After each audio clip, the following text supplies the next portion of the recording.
Hello, everybody. Assalamualaikum and good evening. Thank you for joining us tonight at the first webinar of the Kota Kinabalu International Film Festival. My name is Basima Jamal, and I am a medical officer from Hospital University Malaysia Sabah with a special interest in family medicine. And I have been given the honor of being your moderator for tonight's session. So tonight's session is titled Valuing Differences, and we will be talking about the important topic of inclusion for those who are marginalized because of mental or physical disabilities. So I'd just like to highlight two films which are featured in KKIFF, which are relevant to our topic tonight that you can check out. Both are from Spain. One is called Champions, and the second is called Designability. And Champions is actually inspired by a real basketball team, the Aderes in Valencia in Spain, which was made up of players with intellectual disabilities that managed to win 12 Spanish championships between 1999 and 2014. And the second movie, Designability, is a short documentary about a graphic design company in Spain where the artists include those who have autism, Down syndrome, and schizophrenia. And they are appreciated for their creative abilities, originality, and their natural ability to think differently. So joining me tonight is an all-star panelist. I'll introduce them one by one. Let's start with Mr. Yap Chin Boon, who is the president of the Sabah Employers Association. Hi, good evening, everybody. Hi, Mr. Yap. And also we have joining us Associate Professor Dr. Syed Sharisman bin Syed Abdul Rahim. He is a public health medicine specialist from University Malaysia Sabah, and he is also here in his role as a father of a child with special needs. Hi. Welcome, Dr. Syed. Next, we have Cik Fazlina Johari, who is from the Federation of Malaysia Thalassemia Societies. Hello, everyone. Hi, Ms. Fazlina. Hi. And next, we have Mr. Fariz Rani, accredited trainer and coach, Disability Equality Training, DET. Hello. Hello, Mr. Fariz. And lastly, Hello everyone. We have Puan Siti Damsal, who is the president of Sabah Women Entrepreneur and Professionals Association, SWEPA. Hello, hi. Thank you everyone for joining us tonight. Welcome to the session. So we're going to jump straight into the topics. So both the movies that I've mentioned, Champions and Designability, actually focuses on those with intellectual disabilities. So do you think that there is a gap actually between those with physical and intellectual disabilities in terms of the public perception and visibility? Because physical disabilities, you can see it quite clearly, whereas intellectual disability is usually invisible. And because of that gap, do you think there's a difference in terms of perception and their ability to access to care and employment? This question is open to any of the panelists who would like to answer. Can I start first? Yes, go ahead, Puan Siti. Well, it really depends to the individuals. Okay, how we perceive between the physicals and intellectual disabilities. Okay, because sometimes we have to understand these are two different terms and two different definition. Okay, physical, as what mentioned earlier on, is things we can see. The person we can see external, you see, but then the intellectual is the internal, more on the internal, you see. So how we perceive them and how we can put them in the employment, it's really up to us, you see. Must understand their background, at least must understand where they're coming from, you see. So that slowly we can understand, their behavior, the attitude of the person. So as an employer, you think that it's a different category, but it's on a person-by-person basis on how you see in terms of employment. Yeah, I think there's not much wide barriers, you see. As I say again, how you perceive them, in these two categories, you see. So, I mean, in terms of giving them the opportunity, it should be any discrimination, you see. No? Mr. Faris, you work with disabled persons. What is your perception on this? Do you think there's a gap between those with physical and intellectual disabilities in terms of the public perception and visibility? Yeah, if you can see the physical impairment is, we call it an obvious impairment. You can easily see someone who has a physical who is a physical impaired person. As for myself, I'm a wheelchair user. I cannot hide that fact. No matter what I do, people will immediately recognize that I'm a disabled person.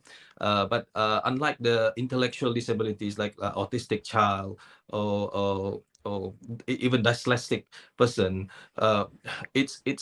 you cannot really uh, see unless when you start talking to them, or when they start to interact, or they start to desocialize themselves from a big group. So Yeah. that's why even the types of barriers that they face in the community, or stigma or prejudice that they are facing, it's quite different. For myself, most of the time people will judge me immediately because they can see me, or especially those obvious impairment like myself, when people saw if people see me, they immediately like, okay, he's on wheelchair, he cannot walk. So immediately there are a lot of stigmas actually, or prejudices, they will towards me. That's I'm incapable, I'm not productive, or I cannot, I'm unreliable. But unlike the intellectual disabilities, unless you try to You talk to them, or don't. you try to mix around with them, then you will realize something is not right, or something is different with this person. Then, but most of the time, people would not understand. For instance, like autistic child, most of the teachers in school, they are not equipped with this knowledge. So most of them, they are given this negative negative uh, uh, the way they are treat this student is they actually treating them with negative ways, uh, uh, uh, saying that this child is lazy, is not paying attention, is a spoiled brat, but without knowing that they have this impairment in them. That's why the different the way of the impairment is the way they receive the barriers also is quite different. That's a gap lah, if you ask Mm. me. So even the type of barriers that you face is quite different in terms of the physical, those with physical disabilities and those with intellectual disabilities. Just picking up on your point about those with intellectual disabilities and the stigma that they receive, Dr. Sai, as a father of a child with special needs, do you find that that is the case, that because it's something not visibly seen with the naked eye, that people automatically assume that there is no disability and it's difficult to get over that? If I were to have a signboard, I would bring a signboard saying that my child have autistic when I go out, to be honest, because he would behave very differently. And um, even at home, I think my house, you can hear it from a few blocks away. He's the loudest, shouting from morning till night. Early Mm. morning, even 5 o'clock, all of us don't get enough sleep, let alone in the house, and also our neighbors. And he's perfectly, I would even say handsome lah, follow the father kan. So even handsome boy looks okay, uh, very well, looks really, when you look at him, you don't feel like there's any problem at all. But then when he starts steaming, shouting non-stop, flapping, even now he's 7 to coming to 8 years old. I think only last month he started calling me abah. All this while he's been just non-vocal. It's very difficult. So when we go out, people look at him, he's okay. People just saying that he's going very naughty boy lah, because he cannot even sit still. That's why even during this MCO, or during this relaxed period, I cannot even bring him outside, because there's no way that he'll be sitting quietly, in the dining table. He'll be shouting, screaming, running here and there, and we can't stop him because he's too excited. But that's just the way that he is, with all the sensory, all this feeling that he's coming in during that period. So yeah, it's very difficult. Sometimes I just feel like I just want to wear a t-shirt just saying that my son is autistic. Please understand. It's not clear cut. Something that and people will definitely judge, and look at you as terrible parents. when you can't control your child. So that's one of it, definitely. Thank you for sharing that. Just a point to those who are watching. Feel free to post any questions you have in the comments, and we can ask our panelists. Not an easy task to get these all-star panelists at the same time. Just going back to the topic about the gap between physical and intellectual disabilities, Ms. Fazlina, as someone from the Thalassemia Society, it's more of a hidden disability, I would say. It's not Yes. something very obvious also. I think you must have had Yes. experience with this as well. Do you find that those Yep. with not a clear physical disability find it harder to access like care, or for example, if you want to park in the OKU parking, people will be like, you're not OKU. Do you get that? Okay. Yeah, for thalassemia it's a bit different, but stigma is always there. That's why I can say. Because for us physically we look normal just like anyone else. But the problem here is the public itself that tend to think negative about us. Like me, every time I interview, they will say something like, "Oh, you have thalassemia. You must be a weak person." So it's something like make me a bit down. So it's not good actually. But then when in come to like parking park for OKU, I will always advise my friend that okay, just let it other people use it. We still able to work quite far, so we still have that kind of ability. So just give priority for those that really need it. So yeah, I think in terms of employment, that is the main issue for thalassemia patient because yeah, we need a monthly blood transfusion, so it's a bit affect our daily routine life lah. Yeah. Just going back to the barriers that you face in employment, Mr. Yap, as someone from the employer side of things, do you find that there's a gap in terms of when you are thinking about hiring someone with, say, physical disability compared to someone with an intellectual disability? I think this is a very difficult question to answer because I do not think I have to say it very correctly so that there is no misunderstanding.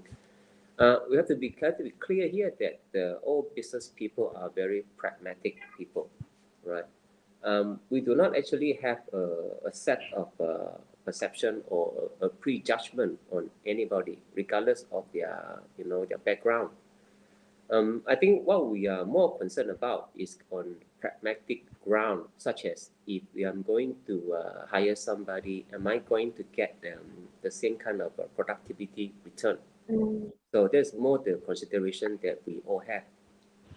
To be honest with you, um, of all the job vacancies that I have posted and my friends and my circle of associates have posted, we have not come across anybody, any application that has got disability of any sort. So to be honest, we have got no experience when it comes to that. Now, I myself have been involved with Thalassemia Society one way or the other in the past before, and I know I would not say it is the restriction, it's just probably a bit of a limitation on them. But that doesn't mean that we have a judgment or prejudgment. It just simply say, I would think it will be coming down to would this person be suitable for the job at hand? So, I mean, if I'm going to have somebody who needs to carry heavy load all the time, for me to just simply say I kind of be non-discriminatory, get email, that defeats my pragmatic purpose. But that doesn't mean that I'm judging. So on that aspect, we usually try to see the suitability of the individual to the work that we have in mind. I think this is what I can say for the time being. So it doesn't matter what kind of disability or background, it just depends on, from an employer point of view, it depends on whether they're suitable for the job at hand. Correct. Just touching on the point that you mentioned, you haven't seen any applications of those with disabilities. Do you think that in Sabah that is the case because of lack of awareness, or is just that people who have disabilities feel like they cannot maybe they have too many barriers to employment. For example, there's no disability-friendly access. What do you think is the issue really from an employer point of view? One city as well, feel free to chip in. I can't say it from my own personal viewpoint, but of all the studies that we have come across, I think it is the people who are in any way disabled, they have to take the first step. Yes. And to try to go for jobs, try to make themselves more, more visible. If they don't, then people like us who are not aware just simply become in a way ignorant. I wouldn't say that because we are judgmental, because we choose to be ignorant, but they just simply do not appear on our radar, so we just don't know about it. I think that is probably the issue here. Positive, you would Yeah, agree? yeah, I kind of agree with Mr. Yap, but again, perhaps they are still have that kind of feeling of shyness, like they are feel their weakness, so they don't want to be so open to to apply any job, you see, and I think that self-esteem, is quite very low, maybe, I would say, but it's again end of the day is as an employee we are have to be open, okay.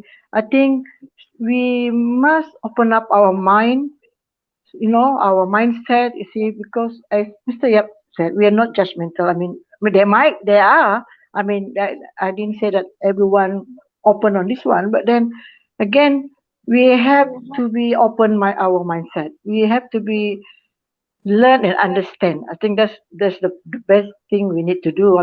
The first thing we need to do actually. And again, public awareness is very important. We need to create awareness. Okay, we need to make them feel belonging to the society, that we are open for them. You see, the kind of thing. So at least they don't feel, their self-esteem. They don't feel so low. The kind of thing. Yeah. And I think one of the ways that we can raise that awareness is through platforms like this, of course. Yes. Yes. Yeah. Yeah. Mm-mm. So just that nicely goes into my second question really. What are the barriers to employment from both the perspective of employers? You've answered that in terms of didn't really appear on your radar. But from those with disabilities themselves, so this one more to Cik Faris, Cik Fastina, and Dr. Said. What do you think are the barriers that persons with disabilities actually face? Maybe from your own personal experiences in terms of getting employment. Maybe I can try that. Okay. First, there's a deeper issues when you talk about employment, because it's an ongoing how do I call it, a circle that have been happening in our society. If you are born, or if you are a disabled person first, is it easy for you to get an education? Do you actually can simply enroll into a school if you're if you're a disabled person, like for instance, like myself, if I'm on wheelchair, would the school accept me if the school have a really if they don't have facilities for student with my type of impairment? Because Mhm. most of the time our school with like fifth apa first standard one, first floor, standard two, second floor, standard three, third floor. So how do I continue my school if that's the case? So if I don't have education, how do I get employed?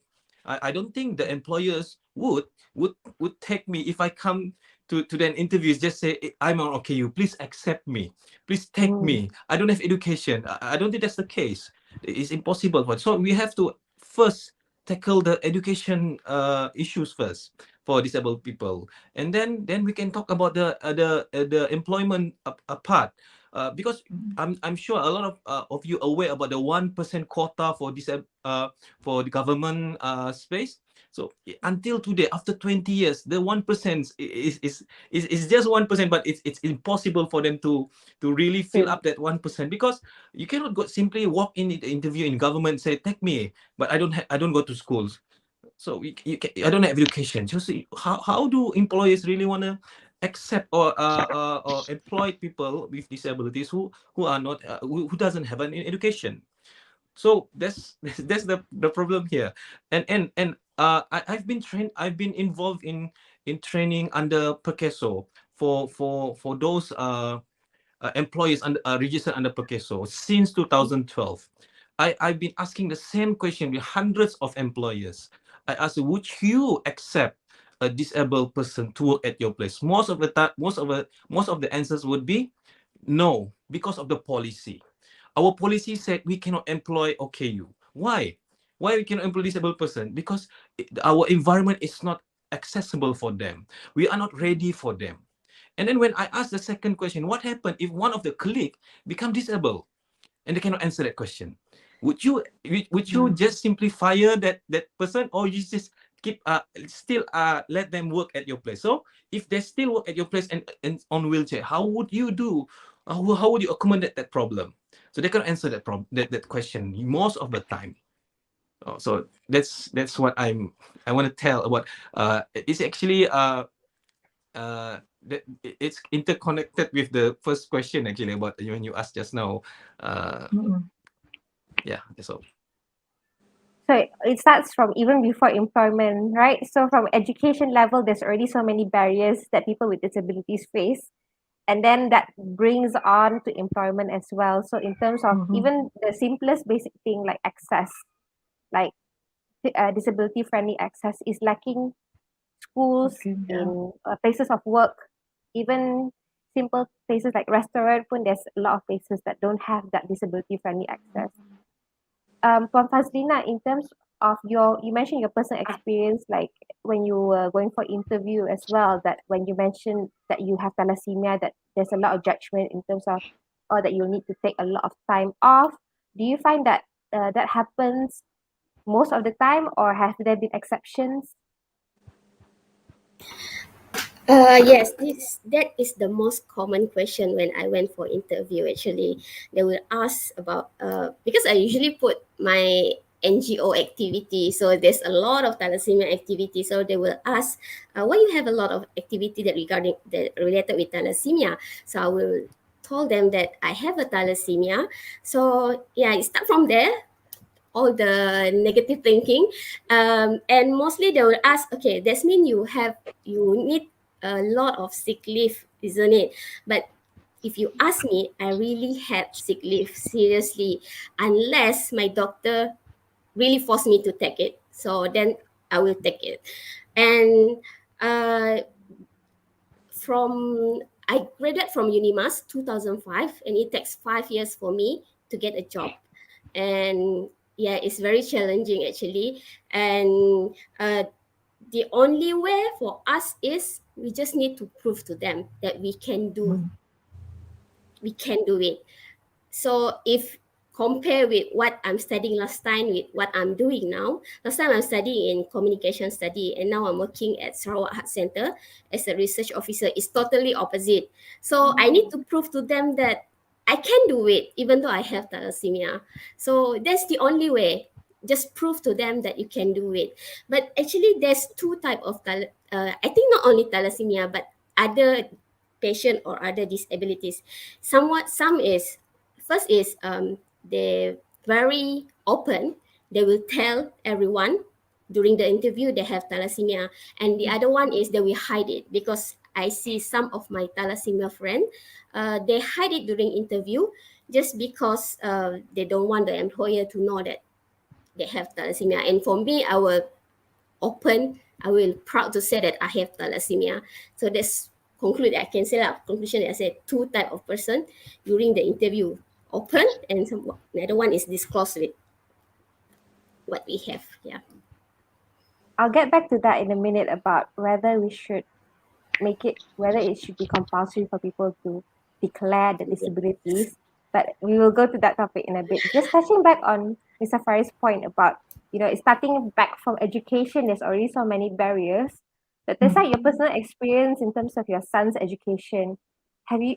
I'm sure you face a lot of barriers actually already. Uh, I think it's one of the most uh, things that causes parents to have sleepless nights, lah, to be honest. The minute that your child is being diagnosed of having autism or any learning disabilities, you start thinking about, when are they going to be independent? Then you start thinking, going deeper and darker. What happened if if I die or my wife dies? Who's going to take care of him? So it's a long. Usually, my wife would say, "Stop thinking, just go on slowly, slowly," because I'll end up being sitting down and just being all moody and all that. Yeah. So um, depends also on where you are.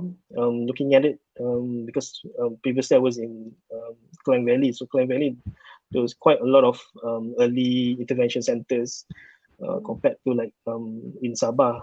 There's not many. 2018 when I first arrived here, even pretty much most of the centers were full.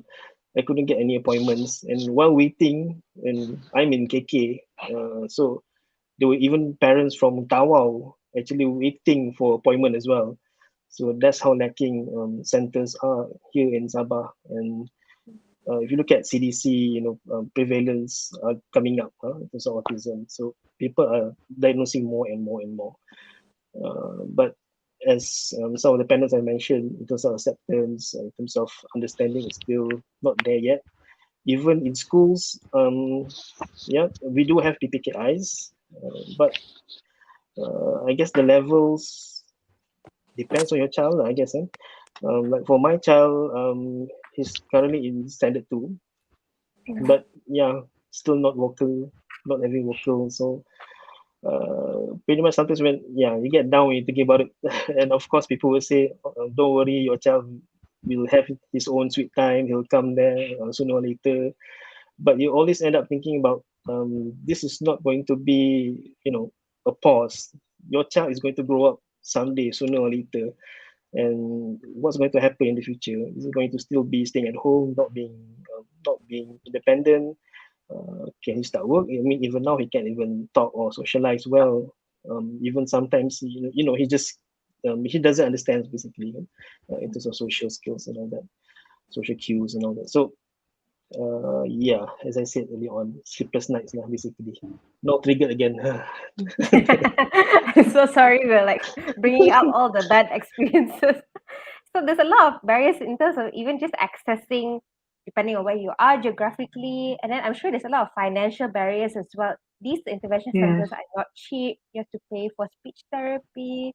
There's a lot of time involved as well, sending your kids to early intervention centers. So the barriers all start from very early on, I can say. Just from a perspective of employers, this both to Mr. Yap and Puan Siti. So, in terms of these kind of barriers, like besides physical barriers in terms of access, uh, there's also barriers in terms of they need extra time for sick leave or for treatment or for therapy. Are they actually, like Mr. Faris mentioned, are there actually like policies in place that prevents people with disabilities to actually get employed because they need all this? Who answer first? Me? Okay, I'm okay. Mr. Yap can answer first. Ladies first. Ladies first. Okay, all right. It's a Okay. scary one, so I'm sure neither of you want to answer. Yeah, ladies first. Yeah, okay. Well, again, when employer are aware about one of the of his staff is having these disabilities, it's back to the system. I like to go back to the system. Back to the employee in the first place. Why you hire them? There should be a guideline there. Okay, and I think is a two-way communication. And then I always believe it doesn't matter they are disabled or not. I mean, their work ethic is the same, because a perfect person also sometimes they can just ignore whatever rules in the office, right? So I think it's back to our system. And when we set up a system that make them not freely to do that based on what they are able to do. That's how the difficulty we create the other difficulties in that way. So I think no matter what in this issue, I our system has to be fixed first. We must have this kind of a guideline. The government must listen to to us. I mean, to these people, especially that they need they need a construction thing for them, allow them to be in the society. And again, as an employer, we can you know I know most of the employer can accept them, regardless their disabilities. You see, yeah. Did I answer the question? Yes, Puan Siti, that will actually lead to another question that we'll have later on about the role of the government. But I'll allow Oh, Mr. yeah, Yap good. to answer that his opinion on this. Now, I'll just say it again from a very pragmatic point of view. If I Mm, interview someone and the applicant does not disclose that he or she has got any underlying health issue, and as a result of that, after we have employed that person, and you start to see usage of sick leave or hospitalization Mm, arises, that non-disclosure actually is probably amounting to a breach of contract, because the person didn't actually let the other party, which in this case is the employer, be aware of the potential cost or implication ahead. Now, if a full disclosure is made and employer employs, then it is the onus and the obligation of the employer to make sure that the workplace, the policy, every single procedure must cater for yes, the employee. yeah. So once the decision is made, it becomes then the responsibility will fall on the employer, and they cannot get a run away from that. So again, as I go back to the first point that I made, we have not come across any application of disabled people. So I would say, or to be honest, most or probably 99.9% of workplaces will not have suitable access for Mm, disabled people. Okay, mm, neither do are we. I would say neither are we equipped to handle the special needs of disabled people. Now, what we're talking here is not just a worker that has got one or two fingers missing, what we call a very light disability. We're talking about more serious ones. We are not equipped, we are not aware, that's why we are ignorant. But it comes back, we're not passing the buck here, but it has to start from it has to be a public initiative. It has to start from the government, because anything that has to be done to accommodate is, I would say, a cost issue, and it's something that the employer has to bear. And it's mm. actually going to be a decision, a conscientious decision that we have to make. Do we want to or not? I think that's the point. Okay, a very thorough answer, and actually your the perfect answer to go on to 2 points I want to bring up. The first thing is about disclosure, yeah, but declaring or disclosing your disability. So most workplaces or employment, they ask for medical checkup. Myself, when I entered a new workplace, they ask for medical checkup. But um, it's also up to the individual to disclose their medical conditions to the examining doctor, for example. And for physical disabilities, there's not much hiding. But for intellectual disabilities, for mental health illnesses, um, do you think it should be made mandatory? I mean, at the moment, of course, a medical checkup, they should declare, but there is no kind of say a punishment if you don't declare it. But and should people be allowed to keep it confidential to gain employment, especially like mental health disability, which has a lot of stigma, or for example, if they have HIV, for example, that they don't want to declare to their employers.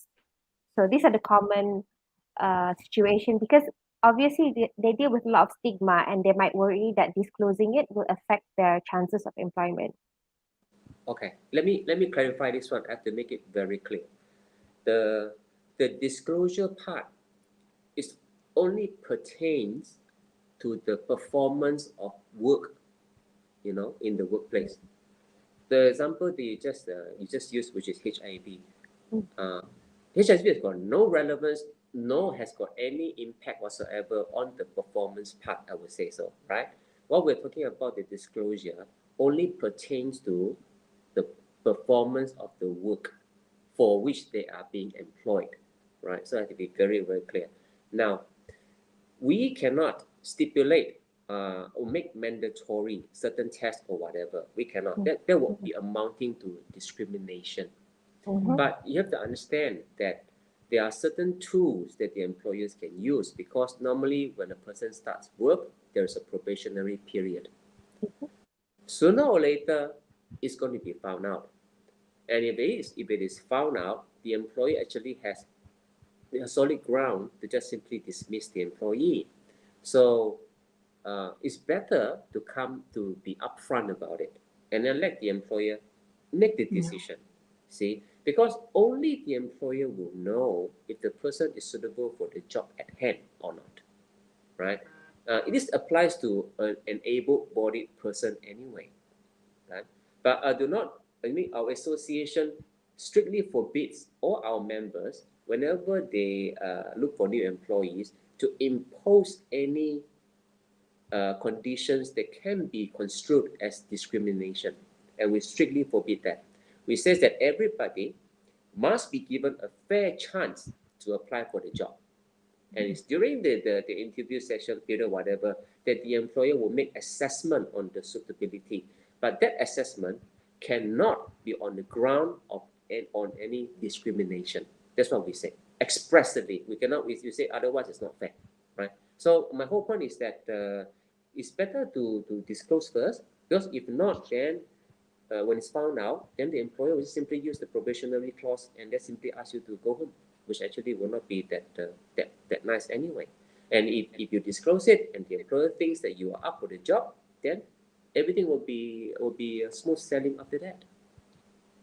So just to clarify, as long as it's uh it does not affect their productivity, let's say, if they have a condition but it doesn't affect their productivity and they don't disclose it, as long as no one finds out, that's okay. It's okay, because this is where it gets very interesting. It comes up to, if we look at the recent case where the COVID vaccination, you know, that they are talking about, should employer make it mandatory for all the workers to be vaccinated?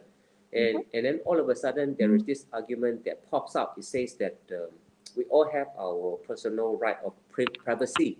So some things that we can keep private, right? So on that aspect, we agree with that too. So I think there's a bit of a middle ground here. So as long as you have, if your underlying condition does not affect the performance, you can choose not to disclose. Now, I think a good example is if you are HIV positive. It's got nothing to do with how you do your work, right? And then it's got no. So you don't have to disclose it. Otherwise, because it actually will be infringing on your own privacy thing already. But if there's anything that can affect your performance, it's better to inform upfront. Just related on that topic, we have a question from one of our audience. So he mentioned that he used to work in an international company where they employ certain number of employees who have HIV, but it was confidential. Only HR knows about it. Do you foresee that this can be applied by local employers in Malaysia, or is this already applied actually in Malaysia? I do not think that Malaysians are mature enough to handle anything relating to HIV. Not today. I do not think so. I used to work overseas. I know the kind of even during the time when I was working overseas, when there's a taboo, there's always a taboo with HIV. I do not think Malaysians in general are mature enough to handle this. I do not even think the HR should be informed about that. And just related to that, Yeah, there's a question definitely. also. Um, where do you draw the line about disclosure? Diabetes, weak heart, I mean, those things will also affect your productivity if you have a severe chronic condition. Mm-mm. So, does it mean that anything that affects your ability to work effectively as other people, you have we to declare because the discussion here is about this OKU, which is a person disabilities? with Yes. disability. Mm-mm, mm-mm. So if you have underlying illness or whatever, if you choose not to disclose, eventually you still can be dismissed.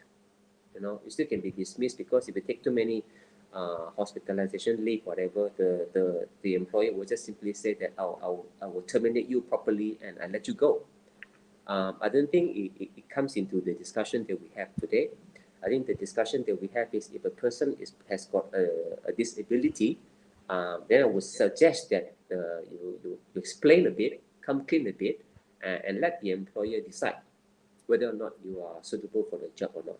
But I have to stress again that it is wrong if the employer comes in with the preconcept, that is prejudgment, then they say that no, if it's okay, you are definitely going to entertain, then that is actually a wrong thing to do. Okay? I have to stress that again and again. So it's definitely unacceptable for employers to like outrightly say, I'm not going to employ disabled people It's because of their discriminatory. disability. It's Correct, yes. discriminatory. When Mr. Because Faris talked about that he went to interview and then the company said they yeah, got policy of not hiring OKU, that is a straight up discrimination already. I mean, yes, then what? yes, If it's in my association, I will advise them to take out the policy, take away the policy. And if they persist, I'm actually have to tell them to go and pay a visit to the labor department and seek clarification. right, yeah. It is correct. It is not correct. The I only think it ground shouldn't be. the only possibility is maybe the accessibility or the job itself, the job scope itself is too dangerous for anybody with a disability. Maybe. But even on that account, they must already have endorsement from the relevant government agencies such as NIOS, such as JTK, to have that kind of Mm. official acknowledgement and endorsement to allow them to say it like that. Otherwise, it's wrong, plain wrong. Just bringing it back to what Chief Fazlina mentioned earlier about there being two types of people, the ones who openly declare and the ones who hide it. As someone who is on the side of very openly declaring it, do you personally think that it was something that affected your employment chances? Considering it took you 5 years, one of the questions from the public was why did it take you so long to get a job, and what did potential employers tell you? Was your disability used in a discriminatory way? Do you feel that? Okay, actually, for the 5 years, okay, the main question is usually what is my routine treatment that I have. So usually for thalassemia, we have monthly, which is blood transfusions every 4 weeks and sometimes every 3 weeks, depends with the patient. And we have to go to hospital at least twice a month for blood taking. And another day is for blood transfusion. So this is a bit troublesome for them. But for us, and the other problem is the treatment usually on weekday, so which is a working day, and not all hospitals provide treatment during weekend, but usually it's for school, yeah, for younger patient which is still in primary school or secondary school. But for those who are working, we need to have treatment during weekdays. So there's always an issue because we need to have sick leave or MC. But actually, for us, we don't need a long. We only need a few minutes to do this kind of thing. Only for blood transfusion, we need a longer time, and usually it's about half day. And for blood taking, about 15 minutes, 20 minutes, it can settle before we go to working. That's what I'm doing now. So I can say it's a problem with facilities, one of it lah, because our hospital cannot provide it during weekend, only on weekday. So that's why they always ask my routine treatment for thalassemia during the interview.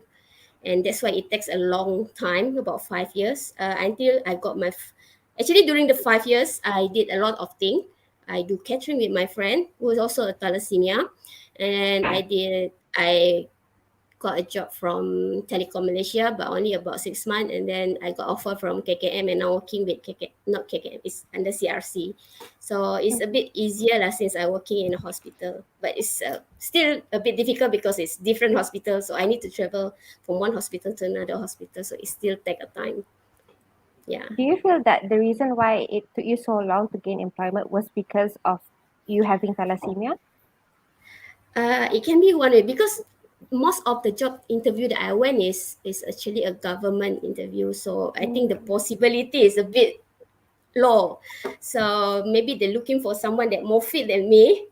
Or obviously because there's a lot of other interviewer. So yeah, maybe I'm the last in the list. So I'm not really sure about that. Yeah. But during, I think the first job that I got is from Telecom Malaysia, but I think that's quite okay. I mean, like there's no stigma. They just accept me as who I am. Yeah. So Faris, you work a I, lot with employers on one side and also disabled people, so the employees on one side. What do you think is, I mean, as there's legally there's no discrimination allowed, but in the reality, do you find that it does happen? Yeah, it's actually happening even until today. Uh, uh, the sad thing is that they actually say this clearly to whoever, even their own employees.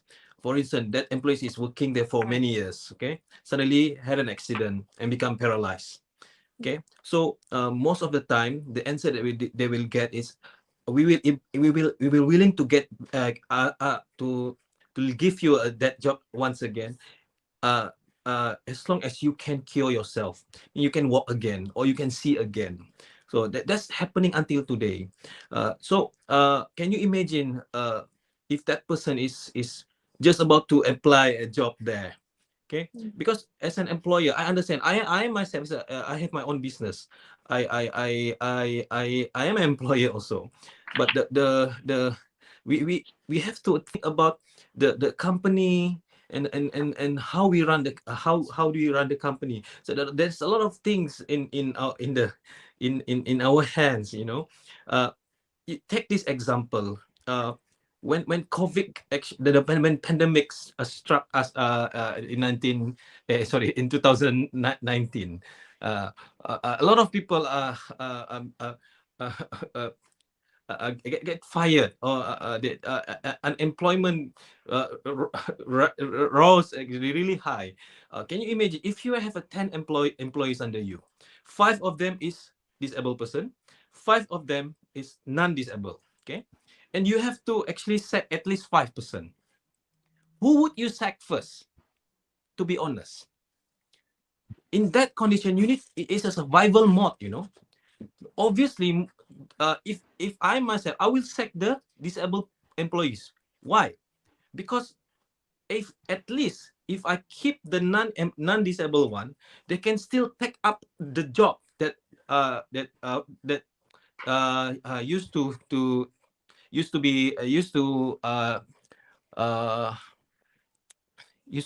be done by the disabled employees before. So actually, but with a really small increase of salary, but I can still survive the company. But if I sack the non-disabled employees, and keep the disabled employees, I can only use them for the job that are being tasked to them. I cannot give them extra one. Especially those works that you need them to climb the stairs, or moving around, that they are not able to do it. So obviously, it's in survival mode. That's what we have to do. Okay, so you can see, it's not something that we cannot talk about. Uh, uh, uh, that's the rights, that's the law, or when it comes to that, at that point, especially in this pandemic. So most of the time, the employers would think about their company first. Okay, so by hiring the disabled person, I have to give extra more resources or extra resources. I have to renovate the toilet. I have to rearrange all the furnitures. I have to make sure that's really accessible for the disabled employees. So that requires a lot of budget. That's why government, even until today, it has been imposed long time ago. Until today, government offered an incentive. If you hire a disabled a person, you will get this incentive. You will get a double deduction of the tax. Or if you do a renovation, you can submit your receipt, all the expenses, and you will get reimbursed by the LHDN. But still, people will not. You have to come up with your own money first in order to do that. So as a business owner, you have to think about that first. So can you understand where I'm going now? I mean, it's not an easy. It's something you can simply say that I as a human being, I should do this. I should do it. No, it's not easy. That's why I've been talking to these employers. I've been getting the same answers. I'm sorry. We are not equipped. Our office is not ready for disabled people. And then even if I become disabled, I'm sure that my employer will think twice about getting me back in the work place. So it's something that we have to really open mind about it. You have to have a really open minded about it. Uh, that's why when you ask uh, employers, uh, employees and employees, uh, you both employers and employees must be able to have this. They have to change their mindset. Okay, Yeah. For instance, like employers, they have to be open about telling that they are willing to accept disabled applicant. They have actually announced that first. Then then the disabled person would have the courage to apply. Let's say if I have mental disabilities, I would never tell my potential employers when I apply that job and telling them I have a schizophrenia or I have a bipolar syndrome, because I'm scared that my employers will the potential employer will actually reject my application. So unless the employer is willing to openly tell people that we are here to support this type of people, so you are welcome to apply as long as you have that requirement or the whatever needed to work at that for that vacancies lah. So it has to be, we have to change the way we do things lah. So it's on both sides, like it's like meeting in the middle actually. From the employer Yes. side, also approaching by saying, I mean, publicly saying that they are open for disabled people, that we will not be used to discriminate against them. That is all depending on if they are the suitable person for the job. But at the same time, from the employee side, also disclosing and being able to be open to the employers. Mhm. It works both ways. I can't meeting in the middle. But I think just back to the point that Mr. Yap on Mr. Faris, actually both of you touched on this, that we are not equipped. Our workplaces, our employers are not equipped to employ people with disabilities, whether it's like physical facilities or in terms of the workplace policies, in terms of allowing for leave, and all of that involves extra costs. So there's a question from an audience which actually touches on this. In terms of that, would it help if the government offered grants or tax incentives to businesses if they employed people with physical or mental disabilities? And actually, Mr. Faris, you actually answered this, that there is already grants and incentives in terms of taxes, tax exemption, tax rebate. Just to let the audience know also, there's a Hire Malaysia scheme which gives incentive of 1,000 ringgit per person for 6 months for employers hiring persons with disabilities. And I think in the budget 2021, they also announced a special incentive of 60% of monthly salary for disabled workers who are hired. Do all these things actually provide incentive for employers to hire disabled people? Because these incentives are not new, but it seems that the rate of employment for disabled persons are not really going up. From Puan Siti, what do you think? Do you think it does help employers? Well, it helps to the individual's employers, okay, but it doesn't. I don't see it helps to the employer because the employer has to provide in terms of the infra for the disabilities, okay. So they need there's a cost, as Mr. Yap mentioned earlier on. There's a cost there.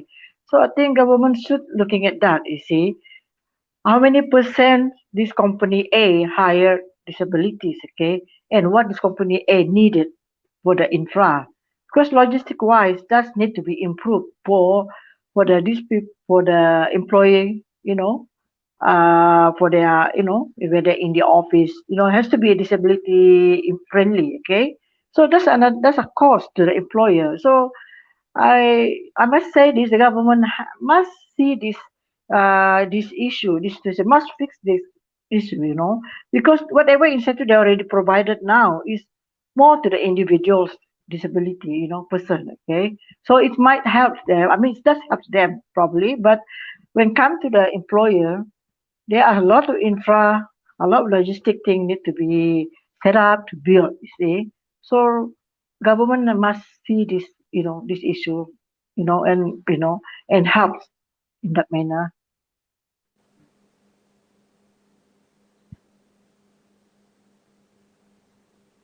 Puan Basinya, your mic is mute. So, Yeah, you sorry, makes me, yeah. Mr. Yap, what do you think are the solutions that the government can offer in terms of helping employers to be more equipped to be able to employ disabled persons? Mm, then allow me to explain the context we are in now, especially for Sabah. I think I can only speak for Sabah. I can speak for the whole Malaysia. But even before I touch that point, I'd like to make a comment on Mr. Farid's point of during COVID time, when a company is forced to let go of staff, right? There's actually a rule that all employers must follow that we always advise. It's called the last in, first First out rule. So here, if I have a 5+5 staff, I cannot just cherry pick. There's a rule. Now, if you do not follow the last in, first out rule, you must have a very strong justification why some are let go and some are not let go.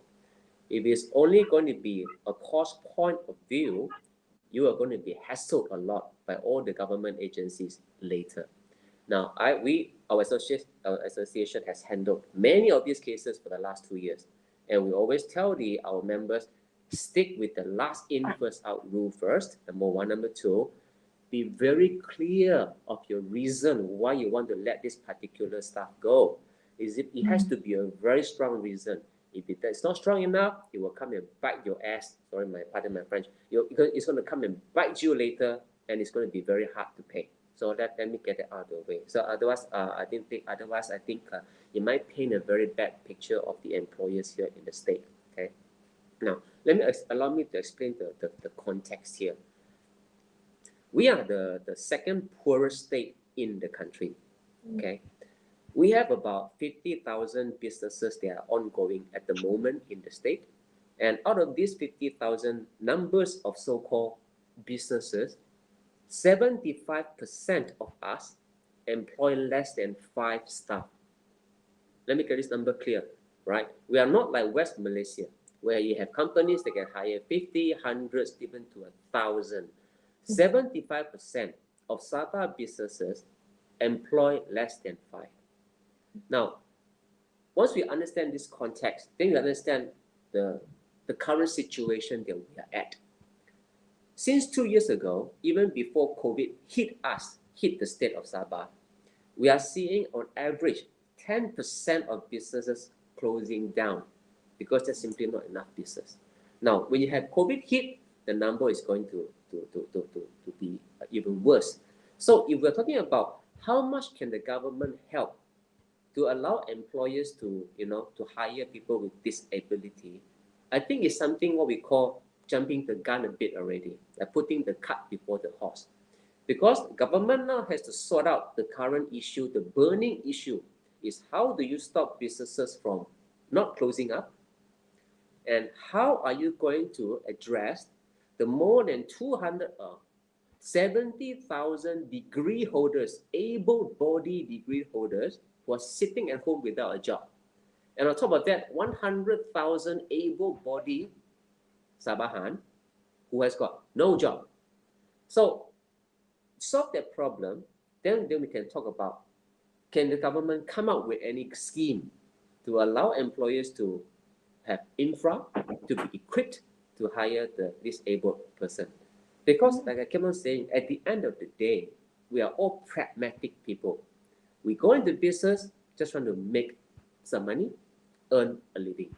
Now, I can tell you upfront right now, there is no public policy mandating us to even consider hiring OKU. Because the government knows that when they start mandating something, they got to be coming up with money to help us to be able to do so. And I think Mr. Faris pointed out very well that even the government agency, the department throughout the whole country cannot even meet their 1% target. As far as I know, there are only two ministries that met. I think it's the Ministry of Women something, right? The others are just simply letting it slide. If the public sector are not doing it, then the private sector can just say, you fix it first, then you tell us what to do. Now, sure, there are a lot of schemes, there are a lot of grants, funds at the moment encouraging employers to hire OKU. Yes, in fact, the latest Penjana scheme, they say, oh, you're correct, it's paid 60% of the wages. But if you study the detail, it's more cost than gain. Allow me to explain. Because number one, you got to pay 1,500 per person committed for 1 year. The 60% only pay out for 6 months. After that, you're on your own.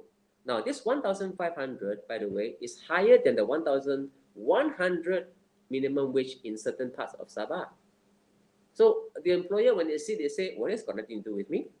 This is the higher level thing. I'm only surviving. I'm the 75%. I got to make sure that I can bring food to the home tonight. So it doesn't work. And lastly, tax incentive only works if you have profit to declare. If you do not have profit, those tax incentives is just simply No theory on point. paper, which is what we have been saying. Don't give us all those paper thing, but it doesn't make sense at all. So I think that unfortunately the situation is not going to improve for the time being. Just going back to Dr. Said from a different perspective from your role, you're head of the public health department in UMS, and you have also a role in, like, I'm sure, interviewing potential employees. From a public setting, do you find that there's less of a stigma in terms of employing disabled because you have more of less of the issue of profit making like in the private sector? Well, through my experience so far, we never had anybody applied from the OKU side. But I don't know, in terms of policy, I mean, for the department, if it's something I think encourageable, if we can take in, pretty much shouldn't be a problem for us. And I have seen some other universities taking in professors and academic, staff with OKU as well. I mean, especially physical disabilities, it doesn't actually, disrupt in terms of teaching and all that. So it pretty much fits as long as it fits the jobs, then it shouldn't be a problem as long as they can perform. Yep. But looking at my own perspective as a parent, sometimes I do have some problems, but thank God working in UMS so far as an academician, we're pretty much flexible. So as long as I can meet my KPIs, my work is done. So not much issue there. So usually I just take turns in terms of with my wife in terms of sending my son to therapy and all that. But in a more demanding job, I'm sure even parents with son with disabilities will have some problems. When you send your kids to regular therapy sessions and all that, definitely you're going to miss hours and hours of work. So I'm lucky in the sense that in the current my current employment here, as long as things are settled, I'm all okay. My boss isn't so fussy. He says as long as your job is settled, you're okay. The job is pretty much flexible as long as things are done. That's an interesting point, actually. The carers of those with disabilities are usually, because they don't have disabilities, so they are not included in a lot of discussions like this, but actually they are equally affected in terms of whether they can go for jobs, missing days of work for appointments, the financial costs. But we don't have the time to discuss that. But thank you for pointing that out. Actually, there is a lot of cost, not just to those who with disabilities, but to those around their carers and their family members as well. I did have once before this, not this current employer, previously, I did have once someone told me that you're a very hardworking staff, but you have family problems. Family problems is actually taking care of my son. So I wouldn't say it's a problem, but uh, different perspective, different people seeing it differently.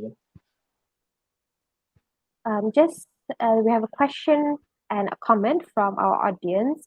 Um, Obviously, we have to change the mindsets of employers to accept and value the differences of our society. Just because a person is disabled, does it mean that they will perform worse? Some inconveniences doesn't mean that we put them aside. Just to be a devil's advocate here, on Mr. Yap's point of we have to solve the unemployment of those who are able-bodied first. Does that mean again we are putting those who are disabled on the back burner? Is like, are we saying, oh, we have to employ all the people who are able-bodied first, then we think about employing those who are disabled? Isn't that in itself discriminatory? Am I to answer this one? Yes. Yes, Anyone else can chip in also. yes. I have to say yes. Um, we put the put the OKU aside. We're talking about change of a mindset here. The Yeah. whole complete, probably have the landscape of mindset has to change, right? Now, the reason why we have got such a high unemployment within the state, the reason why we do not have such a good development, despite us being, people have been saying, natural resource rich, is also partly to ourselves to blame. Our mindset is just not mature enough. Our mindset are not just being kept abreast with all our counterparts then. So I would say, again, from a very pragmatic point of view, it is unfortunate because at the end of the day, okay, I have to use numbers to justify what I'm going to say so I don't sound like a bastard. Sabah do not get the necessary help or the necessary focus because Sabah as a state only contribute 6% to the whole country's total output. 6%. Okay. That means, despite us, we all say that our palm oil, our cocoa, our fishery, oil and gas, all the hoo-ha, you add that up together, it's only 6% of the total Malaysian output as a state. Okay. That's why we're not being given the emphasis or the attention that we think we should deserve, we should get. From our point of view, we deserve a lot. From the other side of the ocean, we are like a frog just simply in a very small pond. It's nothing. It's no big deal. It's only 6%. Okay. Now, if you understand this kind of a mindset, then I have to put this number to you. OKU, I think, is less than 2% of the national population total, right? So it will become inevitable that you are not going to get the attention, you are not going to be given the emphasis, be it from a public point of view, also from the private sector point of view. If 6% cannot even get what we think we should get, I have to say, unfortunately, the 2% or under had to have a realistic expectation of what they can or cannot get. Now, that is a pragmatic side of argument. Aspiration-wise, we want to be abreast, the same as developed country. But I always say, look at ourselves first. Don't just talk an ivory tower. We are not there, so let us come down to earth. Let us do what we can for the time being. Little bit, step by step, inch by inch, maybe we'll get there, but has to be realistic with the expectation now and got to be realistic with the expectation 10 years ahead forward. I have to say like that, right? So I don't sound like a bastard. Otherwise, then I say that this guy is cold-hearted because that is the reality of the world as it is. Yeah. I'm sorry I have to say that. Yeah. No, thank you so much, Mr. Yap, because that was, I mean, there is the idealist perspective, and there's the reality on the ground. So we do need Yeah. to see both of the situation. And just bringing to a question that relates to a question from our audience, our society, public and private, are not mature yet to embrace OKU into workforce and everyday activities since independence. Is this a failure of awareness or education that is not highlighted enough in our country? Do we need to wait until we are developed nation to be enlightened? What What do you think, Mr. Faris and Fazalina? I'm bringing this to you since both of you are representatives of disabled community, and also you, Mr. Faris, you're also an employer as well. What do you think about that? Fazalina, you want to answer that? Or you want me to answer first? Yeah, you answer Everyone Or you very first. go? very gentleman. Everyone letting the ladies. Yes, correct.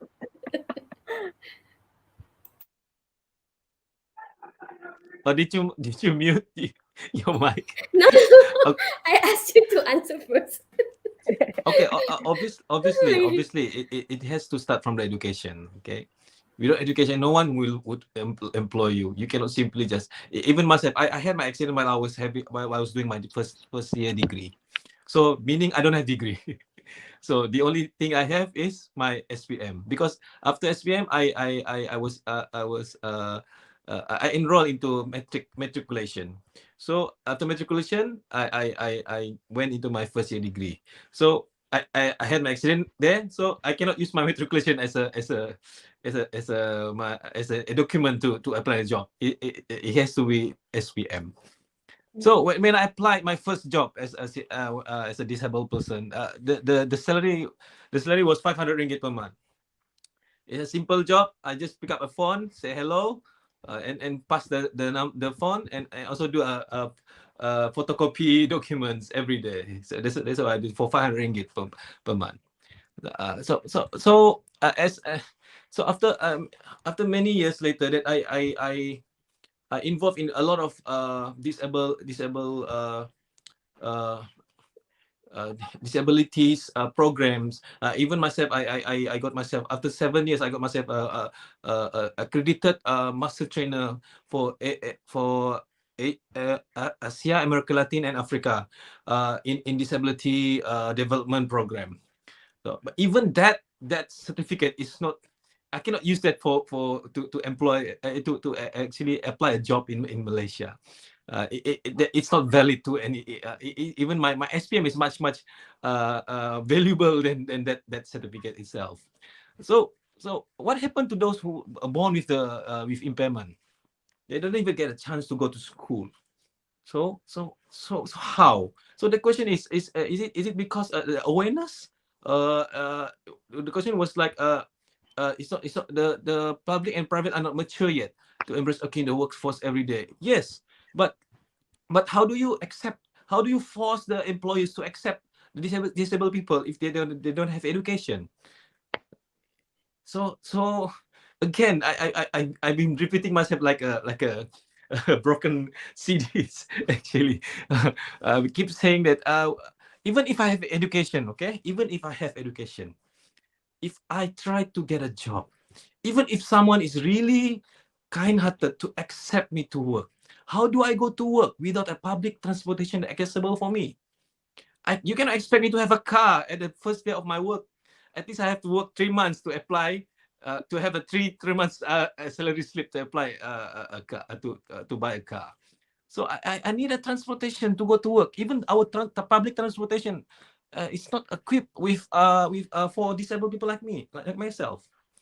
So that problem will not solve until we solve the first one, the education and the public transportation. Then we can talk about the employment. That even employment itself, we have this. It's rooted in our mindset in the society that the facilities for OKU is meant for OKU. Therefore, it's our responsibility as a society to provide it. So meaning there's an option, it's an option thing. I have the option to provide or not. Okay, but you have to change that kind of mindset. Uh, providing facilities and support system for disabled community is not for only for disabled person that exists now, but it's for those who it will happen for disability or impairment that will happen to you in the future. Because the longer you live, the higher chances of you become impaired person or OKU. Everyone wants to live forever, like please God, I want to live like please, I want to Tuanku panjangkanlah umurku.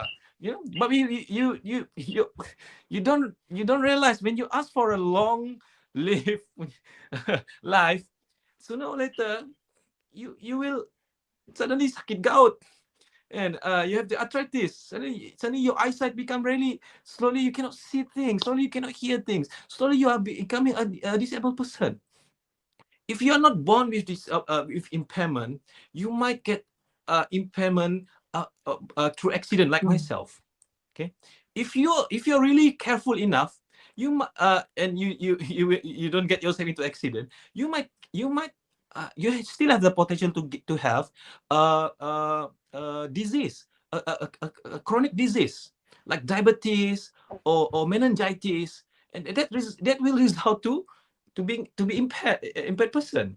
If you are really good in if you're lucky enough that you don't get any of that disease, sooner or later the aging process will catch you. You will get to that level that you need that facility. So as long as society think about that way, we have to change our mindset. Preparing all these facilities is not for disabled person that we can see now. It's for someone in the future. Could be myself. So my point is, providing all these facilities and support system is not for disabled people. It's for all. It's actually for all. So unless we change our mindset into that type of mindset, then we no longer have the problem with the budget. Okay. For instance, if you're building a house, there are certain things that compulsory, like door, windows, and roof. Okay. Okay. Without that, it's not a house. That means when you plan to build a house, you already have a budget you put aside for that. So if you ask about how about RAM is an optional, so it's not in the budget. What if the RAM is something that compulsory? So if it's a compulsory, it will be put in the budget from the beginning of the plan. So it's no longer an option. So what if everything that about OKU is something that compulsory? So the government will come up with a budget accordingly. It's no longer an option for them. It's not optional for them to provide, or we can provide if we want, or it's later if you have more money that we provide this facility. It's no longer that way if we change our mindset. That's all. And well, thank you for. I think that's a very interesting point. I've never thought of it that way. That eventually, at a certain age, all of us will be impaired in some way, whether it's visual impairment or mobility impairment. And you're right. It won't be just to our traditional mindset of OKU. Like Mr. Yap said, it's a change of the landscape of the mindset. And in fact, in some developed countries, there is mandatory construction rules, like for public buildings, they must have disabled access, must have disabled toilets. But it's about changing that mindset from the grassroots to make it not as an optional thing, but as like something that is naturally there. So we are running a bit out of time. We have only 10 minutes left. I'm going to just read some comments actually that from our Facebook comments. So Nur Fahiza says, in my opinion, we are not yet open-minded when it comes to OKU and disabilities in the workplace. There's always a mindset that disabilities will not perform at best or even better than normal employees. In fact, employees must keep in mind that a person with disability have a stronger willpower to take up the challenge and excel in the task given. And I think that perfectly sums up our topic, our title actually, valuing differences. There are, like in the movie Designability as well, there are skills and abilities that those who are disabled can provide that maybe other able persons are not able to provide. And that is the differences that we must cherish, what the differences that they bring to the table. But at the same time, we have to acknowledge that the barriers in place are not just at the level of employment, which is already numerous, like Mr. Yap and Puan Siti mentioned already, but also from the very basic beginning, like Mr. Faris and Dr. Said and Fazlina mentioned, from access to education, transport, just access to the building in terms of um, stigma or perception when it comes to taking time off for work. And in terms of the carers themselves, the impact on the carers, that's not taken into account. So as a country and as a state in Sabah, we have a long, long way to go. But I think having platforms like this to discuss and actually talk about the issues that we are facing realistically and what we can do to start tackling them one by one. As an individual, we may feel that we are limited, that obviously the government has to step up and do their role on a national level. But starting with us and bringing up this awareness of what are the barriers that disabled people face and what employers can do to bridge that gap and meet them in the middle, I think is really valuable. So before we close, any comments from the panelists? I give an open floor to all of you. If there's anything that you've been burning want to say but you haven't been managed to say.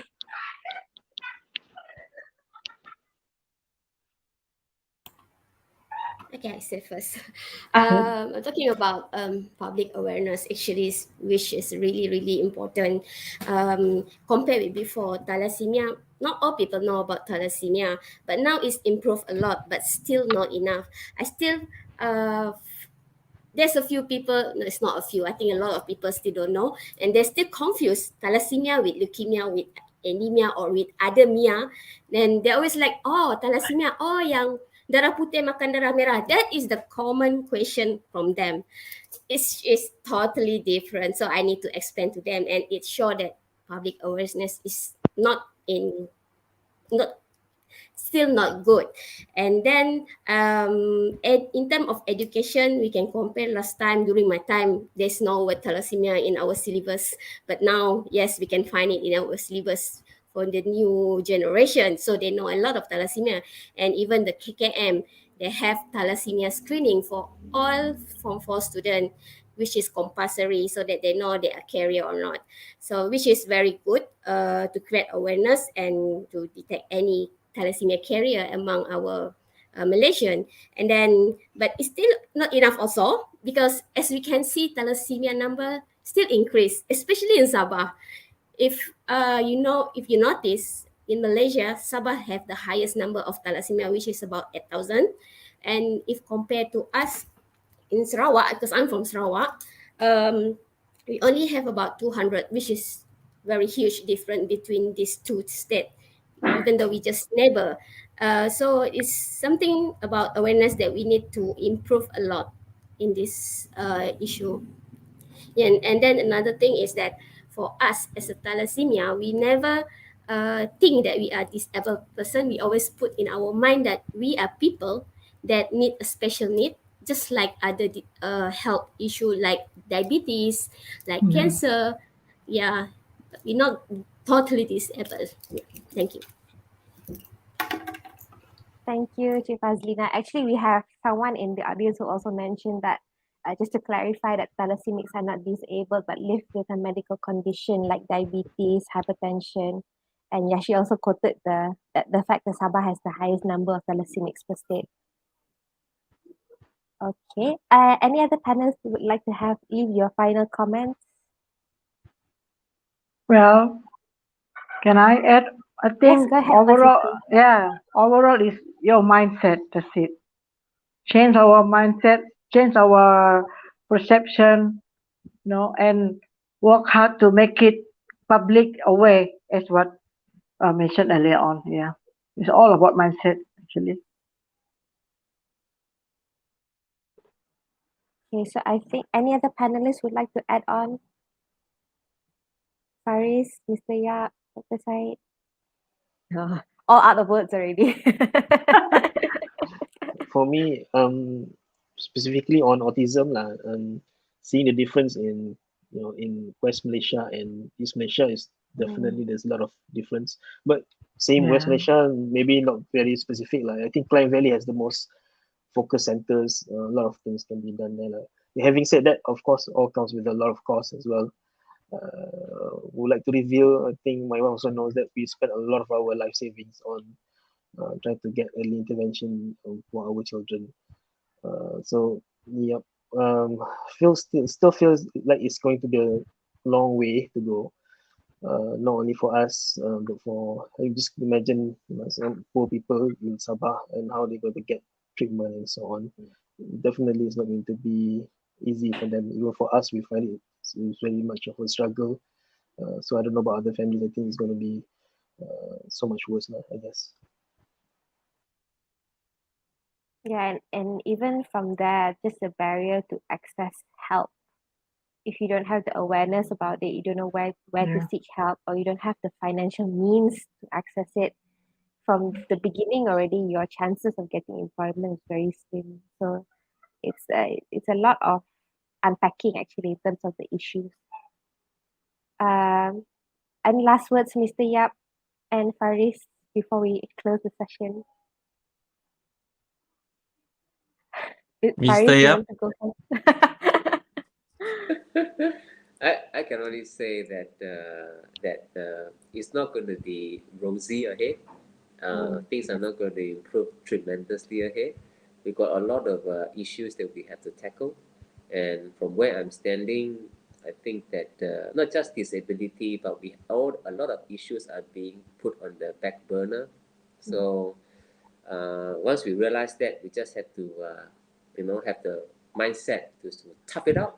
But it doesn't mean that we should stop the struggle.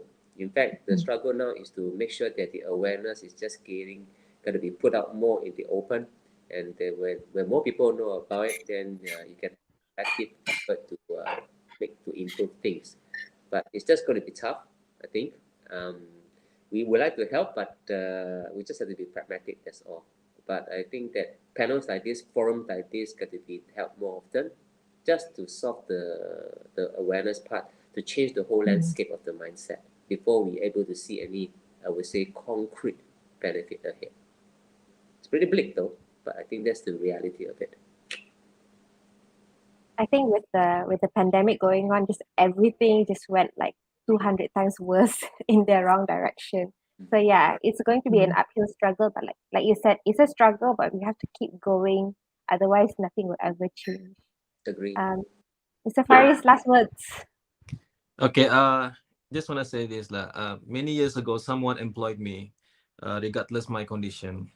So, uh, because of that, I I I developed myself. Uh, because the more people I meet, uh, the wiser I become.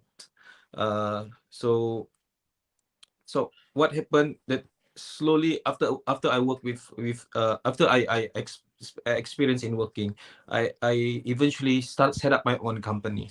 And when I set up my own company, I hire a lot of people, including disabled people and non-disabled people. And because of that, I actually developed those employers become an also a business owner like myself. So, what I want to say is, you never know that someone that you employ would make it's a really small thing that you do one day, but actually would give a really big impact.